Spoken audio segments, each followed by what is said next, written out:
Arre, toi. Eddie. Pada rapat pleno terbuka penetapan calon gubernur dan wakil gubernur terpilih pada pemilihan gubernur dan wakil gubernur Provinsi Sumatera Selatan tahun 2024, KPU Sumsel secara resmi menetapkan pasangan Herman Deru dan Ci Ujang sebagai gubernur dan wakil gubernur Sumsel terpilih periode 2025-2030.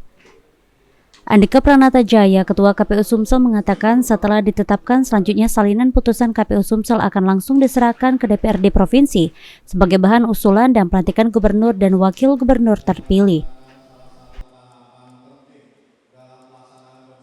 Nomor 80 pelantikan gubernur, bupati, wali kota dinyatakan di sana. Untuk gubernur tanggal 7 Februari, kalau bupati wali kota itu tanggal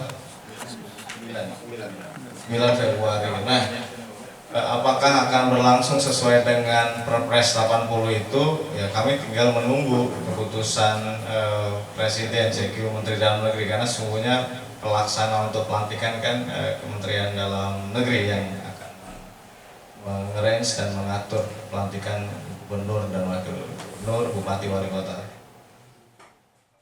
Sementara itu, Nopianto, Wakil Ketua DPRD Sumsel mengatakan sebelum ada peraturan presiden yang baru, pelantikan gubernur dan wakil gubernur Sumsel terpilih masih mengacu pada peraturan presiden nomor 80 tahun 2024 yang dijadwalkan pada tanggal 7 Februari 2024.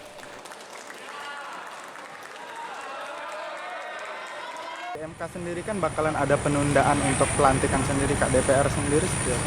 Ya, saya kira kan sepanjang belum keluar Kepres baru ya terkait dengan jadwal pelantikan kepala daerah, saya kira kita tetap mengacu kepada keputusan presiden terkait dengan jadwal pelantikan ya. Nah, saya kira kan di Pilkada Gubernur Sumatera Selatan tidak masuk di dalam proses PHPU di Mahkamah Konstitusi. Saya kira ya kita berharap sesuai dengan jadwal yang sudah ditetapkan.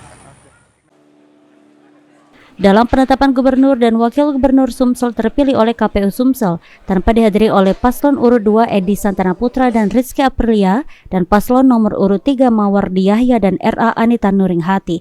Eki Saputra, PAL TV.